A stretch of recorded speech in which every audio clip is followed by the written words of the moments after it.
اس documentary میں پر گفتگو کرتے وقت ہمیں بھی ایک دقت کا سامنا ہوا، اور وہ یہ کہ یہ ڈاکومنٹری ایک تضادات کا مجموعہ ثابت ہوئی۔ اس ڈاکومنٹری کے شروع میں اگر کوئی دعویٰ کیا جاتا ہے تو آخر میں خود ہی اس کی تردید کر دی جاتی ہے، اور اگر شروع میں کوئی تردید موجود ہوتی ہے تو آخر میں خود اس کی توثیق کر دی جاتی ہے۔ یعنی ہمارے عزیز موصوف کبھی یہ کہتے ہیں، ایک ایسا ملک جہاں بھٹو سے لے کر عمران تک سارے لیڈرز کو کال کوٹری میں ڈالا گیا، وہاں اس کو گرفتار کرنا تو دور، نیب کا ایک نوٹس بھی نہیں بھیجا جا سکتا۔ اور کبھی یہ کہتے ہیں، ضیاء الحق کے زمانے میں جب سارے علماء حکومت کے ساتھ کھڑے تھے تو فضل الرحمان نے مزاحمت کا راستہ چنا اور کئی دفعہ گرفتار ہوئے۔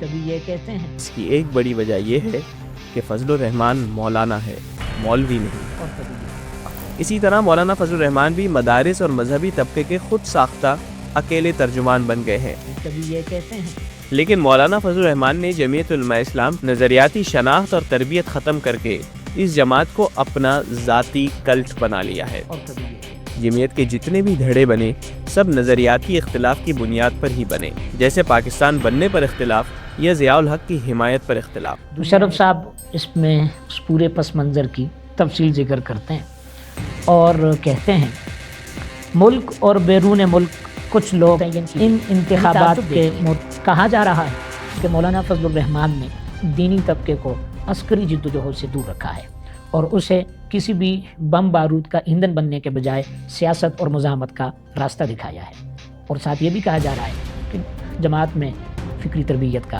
اہتمام موجود نہیں ہے۔ کیا یہ خوبصورت تضاد نہیں ڈر ہے؟ جناب عمران خان صاحب اپنی کتاب میں لکھتے ہیں، ملاحظہ فرمائیں، کہتے ہیں،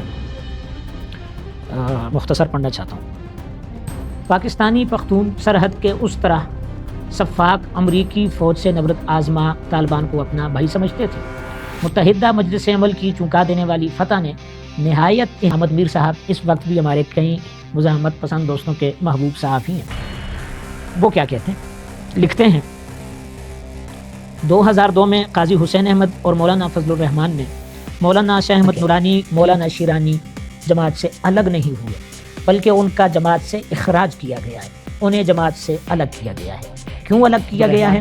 دنیا صحافت کی نظر میں یہ بھی ملاحظہ فرمائیں کہ اگرچہ یہ دونوں کتابیں مولانا کے کیمپ کے لوگوں نے مرتب کی ہیں، لیکن ان میں جو ڈیٹا ہے، جو کالم ہے، وہ آپ کو احمد میر صاحب کے ملیں گے، شاہد مسعود کے ملیں گے، سلیم صافی کے ملیں گے۔ وہ کوئی مولانا کی جماعت کے رکن نہیں، وہ صحافی ہے، مولانا آ گیا ہے، مولانا آ گیا ہے، مولانا۔ حیرانی ہے کہ مولانا کراچی جاتے ہیں، گورنر سندھ ان کو گورنر ہاؤس میں بلاتے ہیں، اپنے ہاتھ سے ان کے لیے حلیم پکاتے ہیں اور انہیں کھلاتے ہیں، اور وہ مولانا کھانوں کے پیسے اور پرسنٹیج وصول کرتا ہے۔ شرم آنی چاہیے۔